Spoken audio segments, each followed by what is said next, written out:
സംസ്ഥാന സർക്കാർ തിരുവനന്തപുരത്ത് സംഘടിപ്പിച്ച സിനിമ കോൺക്ലേവിൽ വളരെ തയ്യാറെടുപ്പോട് നടത്തിയ ആ ഒരു പരിപാടിയിൽ കേരളത്തിൻ്റെ സിനിമാ നയം എന്തെന്ന് വ്യക്തമാക്കിയ ആ പരിപാടിയിൽ അടൂർ ഗോപാലകൃഷ്ണൻ ചെയ്ത പ്രസംഗത്തെ പറ്റിയുള്ള വിവാദങ്ങൾ തുടരുകയാണ്.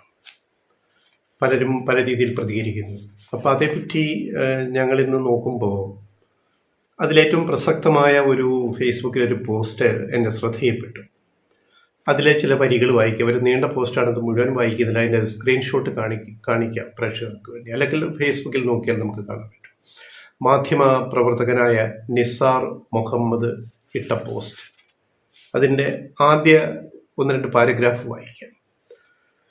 സിനിമ കോൺക്ലേവിൽ സംവിധായകൻ അടൂർ ഗോപാലകൃഷ്ണൻ്റെ പരാമർശം കേട്ടപ്പോൾ ഇക്കാര്യം എഴുതണോ വേണ്ടയോ എന്ന് പലവട്ടം ആലോചിച്ച് മാറ്റി വെച്ചതാണ്. ഇപ്പോൾ തോന്നുന്നു എഴുതാതെ വയ്യ. SC/ST വിഭാഗങ്ങൾക്കും വനിതാ സംവിധായകർക്കും സിനിമയെടുക്കാൻ പണം നൽകുന്നത് പരിശീലനത്തിന് ശേഷം മാത്രം മതിയെന്ന പരാമർശത്തെക്കുറിച്ചല്ല ഈ കുറിപ്പ്.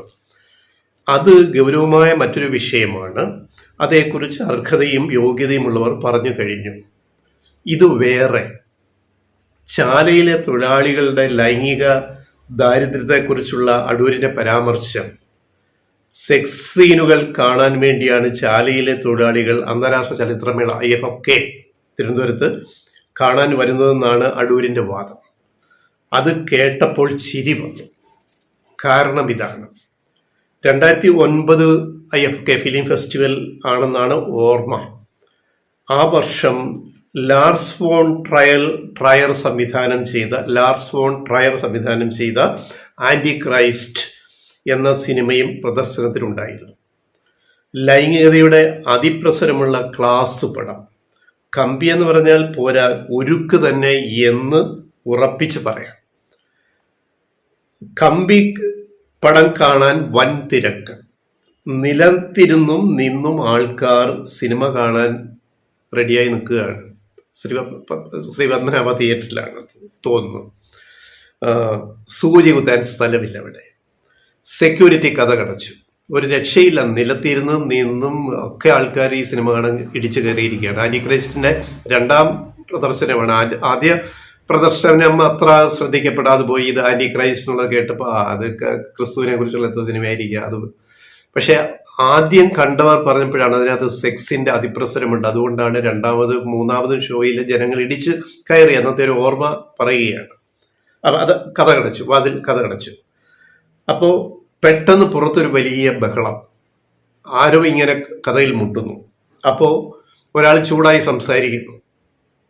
അപ്പോൾ സെക്യൂരിറ്റി കഥകിൻ്റെ 2 പാളിയുള്ളൂ. ഒരു പാളി തുറന്നപ്പോൾ കേൾക്കുന്ന വാചകം. അപ്പം ലൈറ്റ് ഓഫ് ചെയ്തിട്ടില്ല, സിനിമ തുടങ്ങാൻ പോകുന്നേ ഉള്ളൂ, മിനിറ്റുകൾ മാത്രം ബാക്കി. ഞാൻ അടൂർ ഗോപാലകൃഷ്ണൻ ആണോ, ഞാൻ സംവിധായകനാണോ, ഞാൻ സിനിമ കാണാൻ വന്നതാണ് എന്ന് അട്ടഹസിക്കുന്ന, വിളിച്ചു പോകുന്ന അടൂർ ഗോപാലകൃഷ്ണനെയാണ് സെക്യൂരിറ്റി കാണുന്നത്. അടൂർ ഗോപാലകൃഷ്ണൻ കയറി ഈ തർക്കിക്കുന്നത് തിയേറ്ററിൽ ഇരിക്കുന്ന മുഴുവൻ നിന്നും ഇരുന്നും ഒക്കെ ഉള്ള ആൾക്കാർ കാണുകയാണ്. അപ്പോൾ ആ പ്രേക്ഷക സമൂഹം അടൂരിനെതിരെ കൂവൽ പ്രഖ്യാപിച്ചു. വിളിച്ചു കൂവിട്ട് പറഞ്ഞ് അത് ഈ കമ്പിപ്പടം കാണിക്കുന്ന ഒരു സ്ഥിരം തിയേറ്റർ തിരുവനന്തപുരത്തുണ്ട്, അടൂർ അവിടേക്ക് പോയാൽ മതി എന്ന് പറഞ്ഞിട്ട് ആൾക്കാർ പരിഹസിച്ചു. അടൂര് നാണം കെട്ട് അവിടെ നിന്ന് തിരിച്ചു പോവുകയാണ് ഈ സിനിമ കാണാതെ. അദ്ദേഹം പിന്നെ ആ സിനിമ കണ്ടോ എന്നറിയത്തില്ല. ഇത് ഒരു നേർസാക്ഷ്യമാണ്. ഒരു മാധ്യമ പ്രവർത്തകനായ നിസാർ മുഹമ്മദിന്റെ നേർസാക്ഷിയാണ് ഈ പറഞ്ഞത്. ആ പോസ്റ്റിന് ഒത്തിരി നീളമുണ്ട്. ഞങ്ങളതുകൊണ്ട് മുഴുവൻ ഇപ്പൊ വായിച്ച സമയം കളയുന്നില്ല. താല്പര്യമുള്ളവർക്ക് അത് മുഴുവൻ വായിച്ചു നോക്കാം. അപ്പൊ ഇതൊക്കെ എന്താണ് ഉദ്ദേശിക്കുന്നത്? ഇപ്പൊ ഇതിന് പിന്നാലെ അടൂർ സാർ, അതാണല്ലോ വിളിക്കുന്നത്, അടൂർ സാറ് പിന്നാലെ തമ്പി സാർ, ശ്രീകുമാരൻ തമ്പിയും ചില പ്രസ്താവനയുമായിട്ട് രംഗത്ത് വന്നിട്ടുണ്ട്. എന്താണ് തമ്പി സാർ, ശ്രീകുമാരൻ തമ്പി എന്ന് പറയുന്ന തമ്പി സാർ പറയുന്നത്? ശാലയിലെ തൊഴിലാളികൾ മാത്രമല്ല, സെക്സ് സീൻ കാണാൻ വേണ്ടി മാത്രം ഒരുപാട് പേർ ഫെസ്റ്റിവലിൽ വന്നിരുന്നു. എവിടെ? IFFK. ആരാ? തമ്പി സാർ പറയാണ്, ശ്രീകുമാരൻ തമ്പി. ഇതിന്റെ ഒരു മറുപടി എന്ന് പറയുന്നത് അദ്ദേഹം എഴുതിയ എത്രയോ പാട്ടുകൾ, 100 കണക്കിന് പാട്ടുകൾ ശ്രീകുമാരൻ തമ്പി സാർ എഴുതിയിട്ടുണ്ട്. ഒക്കെ മികച്ച പാട്ടുകൾ, മലയാളികളുടെ പിന്നെ ചുണ്ടിൽ എപ്പോഴും പിന്നെ മൂളുന്ന പാട്ടുകളൊക്കെ അതിൻ്റെ അകത്തുണ്ട്. അതിൽ ഒരു പാട്ടൊന്ന് പാടാം. പാടുകയല്ല, പറയാം. ഞാൻ പാട്ടുകാരനല്ല, പറയാം. നിങ്ങൾ താല്പര്യമുള്ളവർക്ക് ആ പാട്ട് കേട്ട് നോക്കാം. അതായത് മോഹൻലാൽ അഭിനയിക്കുന്ന സീനിലെ അദ്ദേഹം എഴുതിയ വരികൾ വളരെ ഹിറ്റായ സിനിമയാണ്. അപ്പം അതിൽ പറയുന്ന ആ പാട്ടിൻ്റെ പറച്ചിലിങ്ങനെയാണ്: കൂത്തമ്പലത്തിൽ വെച്ചോ, കുറുമൊഴി കുന്നിൽ വെച്ചോ, കുപ്പിവള ചിരിച്ചുടഞ്ഞു, നിന്റെ കുപ്പിവള ചിരിച്ചുടഞ്ഞു, കുളപ്പുരക്കല്ലിൽ വെച്ചോ, ഊട്ടുപുരയ്ക്കുള്ളിൽ വെച്ചോ, അരമണി നാണം മറന്നു, നിന്റെ അരമണി നാണം മറന്നു. ഈ വരികളുടെ അർത്ഥം എന്താണ്? തനി സെക്സ് അല്ല എഴുതി വെച്ചിരിക്കുന്നത്. അതിന് സഫ്യമായ ഒരു ഭാഷയിൽ തനി സെക്സ് അല്ല എഴുതി വെച്ചിരിക്കുന്നത്. ഒന്നുകൂടി കേൾക്കുക. കൂത്തമ്പലത്തിൽ വെച്ചോ, കൂത്തിച്ചിമാര് ആടുന്ന സ്ഥലമാണ് കൂത്തമ്പലം. കൂത്തമ്പലത്തിൽ വെച്ചോ, കുറുമൊഴി കുന്നിൽ വെച്ചോ, കുപ്പിവള ചിരിച്ചുടഞ്ഞു. ഈ കുപ്പിവള ഉടയണമെങ്കിൽ എന്ത് സംഭവിക്കണം? നമ്മുടെ പ്രേക്ഷകർക്ക് വിടുന്നു, നിങ്ങൾ വ്യാഖ്യാനിച്ചു കൊടുക്കുക. അടുത്തത്, നിന്റെ കുപ്പിവള ചിരിച്ചുടഞ്ഞു. എങ്ങനെ കുപ്പിവള ചിരിച്ചുടഞ്ഞു?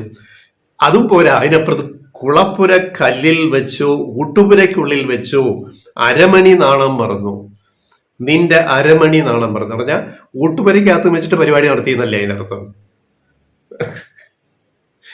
ഇതൊക്കെ നമ്മൾ എത്ര പേര് ഇതൊക്കെ ഇപ്പൊ വ്യാഖ്യാനിക്കേണ്ടി വരുന്നത് ശ്രീകുമാരൻ തമ്പി സാറ് ഈ അടൂർ ഗോപാലകൃഷ്ണൻ സപ്പോർട്ട് ചെയ്തിട്ടൊരു പോസ്റ്റ് ഇട്ടതുകൊണ്ട് മാത്രമാണ്.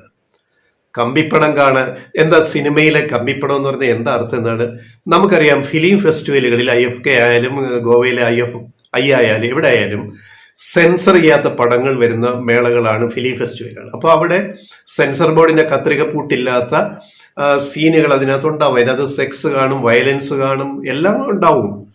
അതുകൊണ്ട് ഈ ഫെസ്റ്റിവലിൽ സിനിമ കാണുന്നത് എന്തിനാണ്? സെൻസർ ചെയ്യാത്ത സിനിമകൾ, ലോകോത്തര സിനിമകൾ, അത് പ്രമേയം പിന്നെ ആഗ്രഹിക്കുന്ന രൂപത്തിൽ അതിനകത്ത് വയലൻസോ സെക്സോ ഒക്കെ വരാം. കിംകിടുക്കിന്റെ സിനിമകളിനകത്ത് എത്രയോ വയലൻസും സെക്സും ഉണ്ട്. ഇവിടെ തിരുവനന്തപുരത്ത് IFKയിൽ എത്രയോ സിനിമകൾ കിംകിടുക്കിന്റെ വന്നിരിക്കുന്നു. ഞാൻ പേരുകളെല്ലാം പറയുന്നില്ല. സെക്സും വയലൻസും ഇഷ്ടം പോലെ അതിൻ്റെ അകത്തുണ്ട്. അപ്പൊ ഇതേപോലെ ആന്റി ക്രൈസ്റ്റ് അതേപോലെ വന്നൊരു സിനിമയാണ്. അതൊരു ക്ലാസിക്, ഒരു ലോകോത്തര സിനിമയാണ് ആന്റി ക്രൈസ്റ്റ്. അപ്പൊ അത് കാണാൻ ആൾക്കാർ ഇടിച്ചു കൂടുമ്പോൾ അത് പിന്നെ സെക്സ് സീൻ കാണാൻ വേണ്ടി മാത്രം വരുന്നവരാണെന്ന് പറഞ്ഞ് നമ്മളുടെ പ്രേക്ഷകരെ, ചാലയിലെ തൊഴിലാളികളെയൊക്കെ ആക്ഷേപിക്കുക, ശ്രീകുമാരൻ തമ്പി അതിനെ ആക്ഷേപിക്കുക. ഇപ്പോൾ ഏറ്റവും അവസാനം ഒരു കാര്യം കൂടി പറഞ്ഞിട്ട് ഈ വീഡിയോ അവസാനിപ്പിക്കാം. നടൻ വിനായകൻ ഒരു പോസ്റ്റ് ഉണ്ട്, അതിന്റെ സ്ക്രീൻഷോട്ട് കാണിക്കാം. ഇവർക്കെതിരെ അടൂർ ഗോപാലകൃഷ്ണൻ ഉണ്ണിത്താനും യേശുദാസും ഒറ്റ സെറ്റപ്പാണ് എന്ന് പറഞ്ഞൊരു പോസ്റ്റ് അദ്ദേഹം ഇട്ടിട്ടുണ്ട്. ഇന്നിപ്പോൾ മിനിറ്റുകൾക്ക് മുമ്പിട്ട പോസ്റ്റാണ്. 100 കണക്കിന് ആൾക്കാരെ അതിന് കമന്റ് ചെയ്തിരിക്കുന്നു. നടൻ വിനായകൻ പലപ്പോഴും വിവാദ പരാമർശങ്ങൾ നടത്തുന്ന ഒരാളാണ്. അതിലെ ബാക്കി ഭാഗങ്ങൾ ഞങ്ങൾ വായിക്കുന്നില്ല, കാരണം അതിൻ്റെ അകത്ത് അശ്ലീലമുണ്ട്, തെറിയുണ്ട്. ഇനി തെറിയാണല്ലോ ഇപ്പോഴത്തെ ചർച്ച.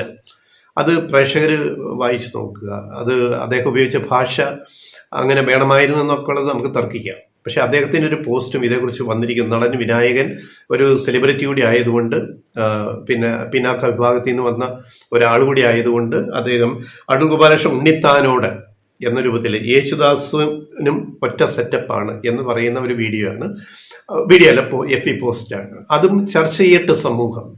അതിൻ്റെ സ്ക്രീൻഷോട്ട് നമ്മൾ നോക്കുക, വായിച്ച് നോക്കുക. അപ്പൊ ഇതുകൊണ്ട് ഈ വിവാദങ്ങൾ നല്ലതാവട്ടെ, നല്ലതിലേക്കാവട്ടെ. നമുക്കിവിടെ പ്രധാനം എന്താണ്? ഒരു സിനിമാ നയം, ഒരു ഫിലിം പോളിസി ഈ പിണറായി സർക്കാർ പ്രഖ്യാപിച്ചിരിക്കുന്നു. അങ്ങനെ നടന്ന ഒരു സിനിമ കോൺക്ലേവാണ് തിരുവനന്തപുരത്ത് നിയമസഭാ മന്ദിരത്തിൽ നടന്നത്.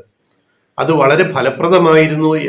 നമ്മുടെ മലയാള സിനിമയിലെ മാത്രമല്ല, പുറത്തുള്ളവരും എത്രയോ പേര് സിനിമയും എഴുത്തും ക്രിയേറ്റിവിറ്റി ആയിട്ട് ബന്ധപ്പെട്ട എത്രയോ പേര് പങ്കെടുത്തൊരു ഒരു വലിയ പരിപാടിയായിരുന്നു ഈ സർക്കാർ സംഘടിപ്പിച്ച സിനിമ കോൺക്ലേവ്. പക്ഷെ അത് അടൂർ ബാലകൃഷ്ണൻ ഉണ്ണിത്താന്റെ ഒരൊറ്റ പ്രസംഗത്തിലൂടെ അതിന്റെ ബാക്കിയെല്ലാം നന്മയും കളഞ്ഞു പൊളിച്ച് ഇപ്പൊ അത് മാത്രം വിവാദമായ പശ്ചാത്തലത്തിൽ അത് വിവാദമാവട്ടെ, ചർച്ചയാവട്ടെ. അടൂരിനെ പറ്റി കൂടുതൽ ആൾക്കാർക്ക് വിലയിരുത്താൻ പറ്റുന്ന ചില സംഭവങ്ങളാണ് ഇതിലൂടെ പുറത്തു. ഇപ്പൊ നിസാർ മുഹമ്മദിന്റെ FB പോസ്റ്റ് ഉൾപ്പെടെയുള്ള കാര്യങ്ങൾ. ഇനിയും കൂടുതൽ കാര്യങ്ങൾ വരട്ടെ, ചർച്ചയാവട്ടെ. ആരൊക്കെ എന്തൊക്കെയാണെന്ന് സമൂഹം തിരിച്ചറിയട്ടെ, പ്രേക്ഷകർ തിരിച്ചറിയട്ടെ. അത്രേ ഞങ്ങൾക്ക് പറയാനുള്ളൂ.